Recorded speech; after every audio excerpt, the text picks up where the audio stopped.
would you do if you were in a cozy fall landscape littered with existential dread? Hi, fall friends. Want to watch a movie? Today we are going to be talking about one of my favorite Wes Anderson films ever made, and that is Fantastic Mr. Fox. Releasing in 2009, this movie completely altered my brain chemistry. I remember sitting in my kitchen late at night watching this movie, inches away from the screen, just completely mesmerized by this world Wes Anderson created. The way that the color palette was specifically chosen and designed for this movie, combined with the music and the style of the animation, it all just sent every neuron in my brain firing at once, and it's something that still impacts me and my design choices to this day. So I wanted to take all of you on the journey of this film and talk about why it's so important to me and look at the successes and failures of this movie. This movie begins with Mr. Fox and his wife Felicity, or Mrs. Fox as I refer to her, raiding Burke's Squab farm. This is a pretty cute scene establishing who they are by dialogue and not by just a lore dump. And before too long, the characters get stuck in a fox trap where it's revealed that Felicity is pregnant and she begs Mr. Fox to take a safer job and to leave this life of thievery behind. He agrees,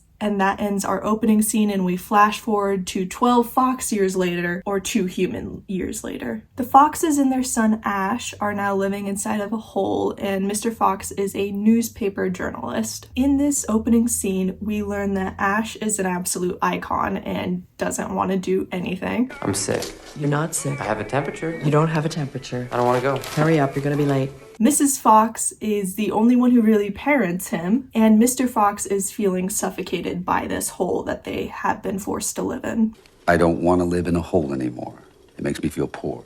Something that I absolutely love about the design of this scene and this home in particular is how the dirt in the background is this grayish yellow color to kind of show the drabness of Mr. Fox's new life. It perfectly contradicts what the beginning scene looked like, this very vibrant fall landscape, and now sort of seems like all the color and joy from his life has been sucked out now that he has to live this straight and narrow life. In this scene, it's revealed that Mrs. Fox's nephew Christopherson will be coming to live with them as his father struggles with double pneumonia. And while Mrs. Fox is explaining the importance of Christopherson coming to live with them to Ash, you see Mr. Fox see an advertisement for a tree that someone can live in, and he cuts out that ad and sticks it in his pocket. On his way to work, Mr. Fox tours the tree and decides that's where his family is going to live, and so he goes to his lawyer, Mr. Badger, and says, "Hey, I want to live here." But Mr. Badger then warns him about how dangerous it is to live there because of all the farmers that are nearby. But since Mr. Fox has made up his mind, he's going to move there. Already we have established in both this scene and the opening scene that once Mr. Fox makes up his mind, that's it. There's no changing it. While Mr. and Mrs. Fox are trying to be welcoming to Christopherson, Ash is having absolutely none of it and is so upset that Christopherson is living there. Take my bed. I'll crawl under the bookcase. Who cares if I get splinters in my ears? Especially since he has this charm about him and everyone receives anything that he says positively, whereas Ash struggles with talking to people. He gets kind of jealous about how warm and welcoming his dad is to him. Longing for his days as a thief, Mr. Fox then goes to Kylie, his friend who's a possum, and suggests that they start stealing poultry and other produce from the 3 big farms in their area. However, they decide to bring Christopherson on these raids because he's just naturally good at everything, and that upsets Ash even more. Mr. Fox is keeping his life of crime a secret from Felicity, who is very suspicious about where this influx of food has suddenly come from. And something that I love about these heist scenes is the first one is shown in so much detail where you can really see moment by moment how they are getting this produce successfully, but the second one is shown through security footage on the farm, and I think that that is such a neat little design choice that they went with. During one of the heists, Mr. Fox meets Rat, who is acting as a security person for one of the farmers. Y'all are trespassing now.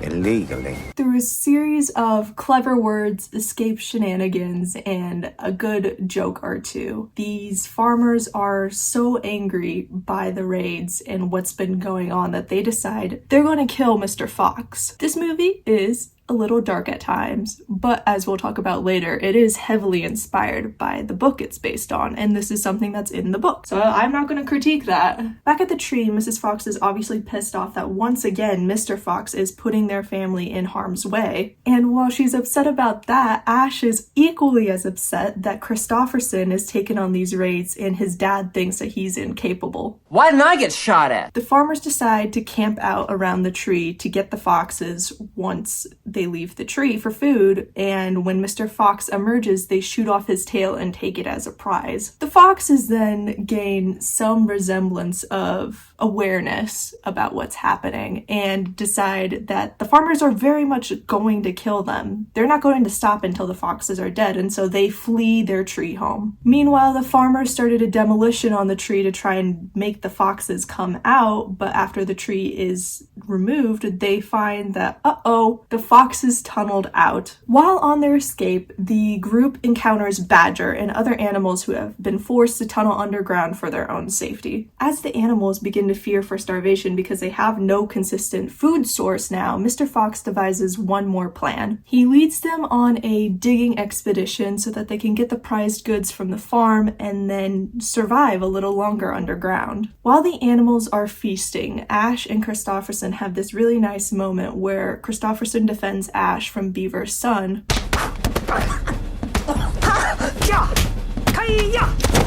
Which is really nice because Ash hasn't really been the kindest to Christopherson this entire time, so it's nice to see that little moment between them where they decide, let's be friends. Mrs. Fox also has this really nice moment between her and her son where she tells him that it's okay to be different. Earlier in the movie, we see Mr. Fox refer to Ash as different. I guess he's just different.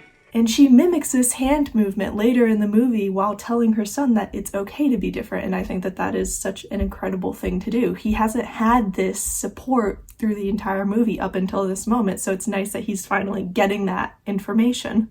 Ash, I know what it's like to feel different. Once the animals find a sense of comfort that paralyzed their previous lives underground, they go back to talking about these first world problems that they had before. And I think it's so fascinating that Wes Anderson is tackling the concept of the modernization of man through animals, because I think it helps us understand how weird that issue is, where the moment we're given luxuries again, things go back to normal. I think he does a good job at capturing that moment of turmoil of life and not knowing what's ahead, but the moment you have those luxuries back, you ignore the previous issue. Mr. Fox then gives a speech to the entire community of animals that is living underground that is addressing the purpose that they serve, not just as career professionals and what they do for the community from that standpoint, but as wild animals and how their DNA is impacting the community in a positive way. It's a well-written speech and well-delivered, and it's broken up by Kylie doing something a little goofy. While this celebration is happening, the cousins then slip away to go to one of the farmers' farms, but Christopherson gets kidnapped and Ash has to run away without him. Discovering that Mr. Fox has stolen all the goods from their farms, the farmers decide to flood the den that all the animals are living in so that they have to retreat to the sewers. In this moment, Mr. Fox also realizes that Christopherson is being used to lure him out of the hole so that the farmers can get him. Mr. Fox decides the only way that this is going to end is to head to the surface and surrender himself so that Christopherson can be freed. There's another part of this movie that I really love where Mr. Fox is standing in front of this waterfall underground and it's beautifully silhouetted, and then you get a close-up of his puppet and Mrs. Fox's, and you can really see all the details that went into making these puppets what they are. And while they're both expressing concern over what just happened, Mrs. Fox delivers one of the most brutally honest lines I have ever seen. I love you, Felicity. I love you too. But I shouldn't have married you. After that moment of brutal honesty, Mr. Fox then goes to Ash and starts to comfort him and tell him that what happened wasn't his fault. And I think that's such a nice moment between the two, because up until this point, Mr. Fox hasn't really been supportive of Ash and has clearly favored Christopherson, so to give him that moment of support, it's very nice to see. But before that happens, we run into Rat again. Rat confronts all the animals and attacks Ash and Felicity, and Mr. Fox Fox is having none of that, so these two brawl to the death. Literally. Rat gets pushed into a generator, is electrocuted, and then dies. Editing Kieran here, and I just wanted to give you a little heads up. There's going to be some flashing lights, so just close your eyes and you can open them when I next start speaking again. Take care! But before dying, Rat reveals where Christopherson is held and the animals now have a rescue mission in mind. Mr. Fox asks the farmers if they can have a surrender in the town square where he will sacrifice himself so that the other animals and Christopherson can live in peace. The farmers are aware that this might be an ambush, but the animals are one step ahead of them and then have a counter ambush in mind. This counterattack allows for Mr. Fox, Kylie, and Ash, by accident, to go and rescue Christopherson. Why? That's stupid. I don't like needles myself. Where'd you come from again? How'd you get in the sidecar? Upon getting to one of the farmers' farms, they are met with a security dog, and Mr. Fox decides to sacrifice himself while Kylie and Ash go to get Christopherson. And I love that in this rescue mission, Ash is starting to have that realization that being different isn't that bad. It's an important message that I think he's finally retaining. Because I'm little. Give me that shoelace. Ash frees Christopherson and impresses his father because of this successful rescue, finally getting his support. I love that for him. Then the farmers start ambushing the animals with gunfire. Mr. Fox's tail is kind of rescued by Christopherson, and then this group of animals starts escaping the farms and the farmers to go back into the sewers where it is safe for them. And something that I love about this scene, I know I keep saying that, but there's a lot to love about this movie. As the gang is fleeing, Mr. Fox stops to talk to a wolf. Now, the wolf in this movie is one of the truly free animals who is just purely animal, and there is nothing even remotely human about him. And I think this scene summarizes what this entire movie is supposed to be about. We watch Mr. Fox struggle to be an inner animal, to release his true animal. But in seeing this wolf, he realizes that's something that he can never truly accomplish. The ending of the movie is as follows. As the farmers wait for the animals to come out of the sewers, they start this sort of underground apartment complex where all the animals can live together. We see Mr. Fox with his tail on as like a little clip-on, raiding a supermarket with some other little foxes. There is another great monologue in this ending scene where Mr. Fox is talking about how life changes and things have to adapt in your life to accommodate for the responsibilities that you have, but as long as you're surrounded by the people that you love, does that change really matter? Also, Felicity reveals that she is pregnant again, and the animals dance and celebrate both the pregnancy and their new abundant source of food. All in all, a great movie. At least that's my interpretation of it, but let's look at the reception of this movie. So while researching this movie, I learned what the budget was, which was $40 million, which is not insane, but this movie made $46.5 million, which is an insane amount of money, and I ask you to keep that in mind as we talk about this. And I know that I look at this film with a lot of nostalgia and love, but I was very surprised to read that it only made $6.5 million. So I decided to look at the reception of this movie, and I saw that generally speaking, it was pretty positive. It had a 93% on Rotten Tomatoes with an audience review and rating of 85%. Audiences, broadly speaking, responded really well to this, with one user saying that it's the coolest furry movie. On IMDb, this movie has a 7.9 out of 10 and a Metacritic score of 83. And broadly speaking, this movie is loved by the users who leave reviews, but I did notice some common criticisms. So the animation style for this movie was wildly divisive. Either you loved it or you left a review saying this.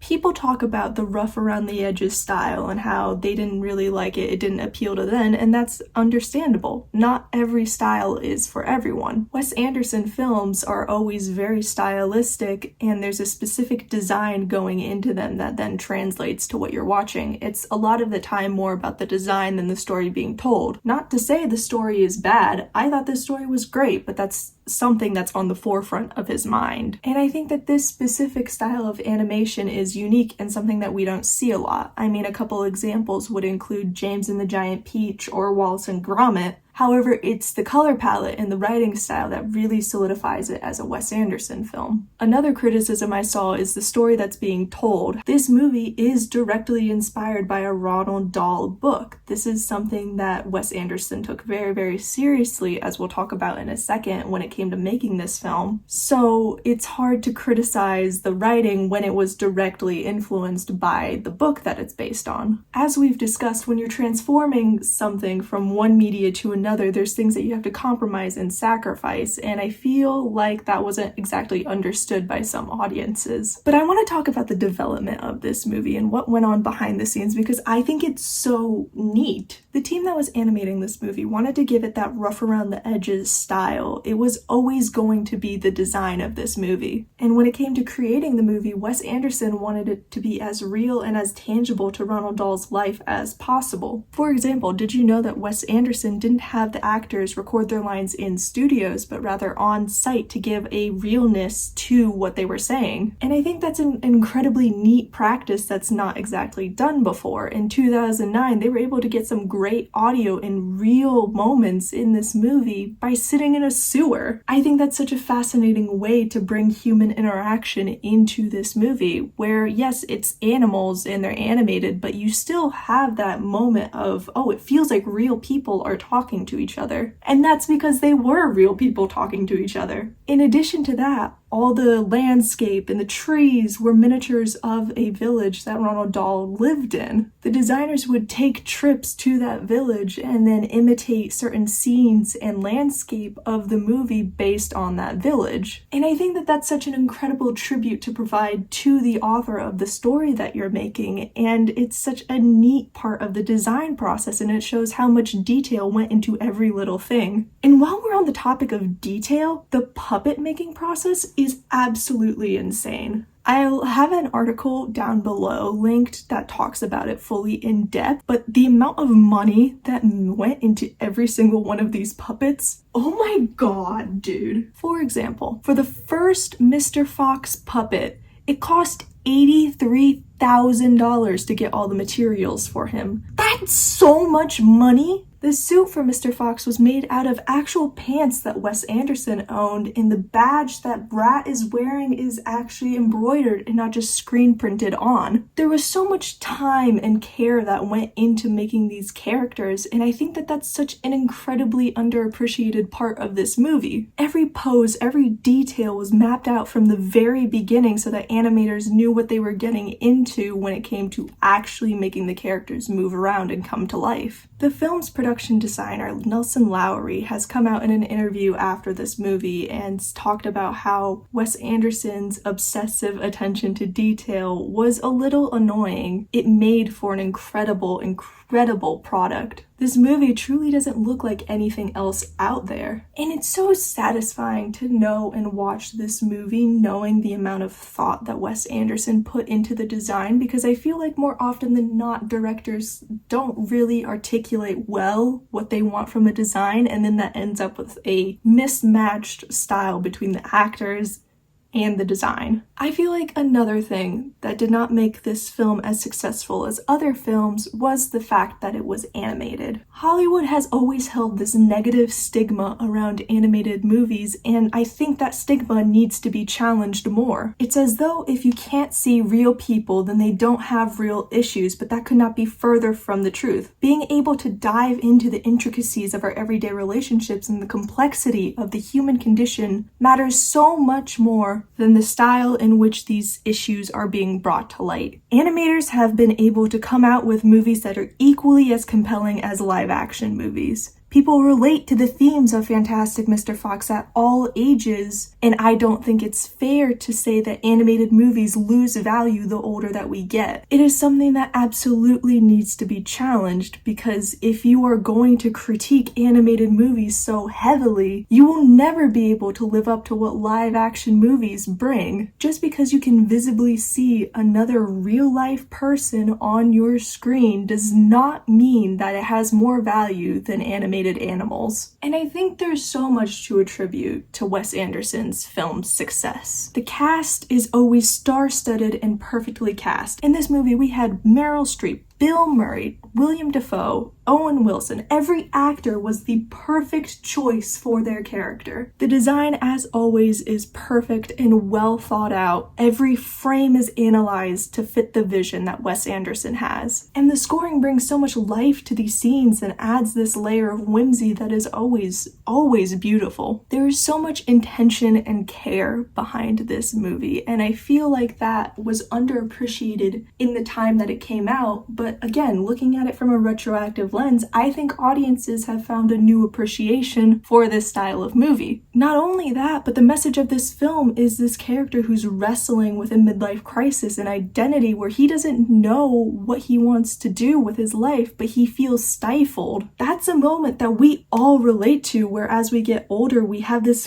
fleeting sense of purpose and self and wrestle with how do we get that excitement back in our lives that we had when we were younger. He feels as though he's letting his family down by not being authentically himself, but he doesn't even know what the authentic version of himself looks like. I think that this is something that we all can relate to, and when it's broken up by witty jokes that make the movie more digestible, audiences appreciate that. Overall, I hope I showed you why this movie is incredible. I truly love it so much. If you haven't watched it, hey, it's fall season. It's time to watch cozy movies, and this is a good movie to watch during the fall. It's a good movie any season, but especially during the fall. And if you made it to the end of the video, dude, thank you so much. I appreciate you coming on this journey with me as we talk about a silly little fox and his silly little life. And now that it's officially fall time, I decided to open this season with one of my favorite movies. Feel free to leave a comment down below, either talking about this movie or anything else that you'd like to see from me. I'm thinking about talking more on Wes Anderson's films and doing a dive into each one of them because I just love the design of these movies so much. I know there are beautifully designed films, but the fact that there is a very specific color palette that Wes Anderson goes into each movie with and that's what he sticks to, I think that's so fascinating to look at and then compare to other designs that don't follow specific color palettes from other directors and seeing the differences between them. Also, subscribe, dude.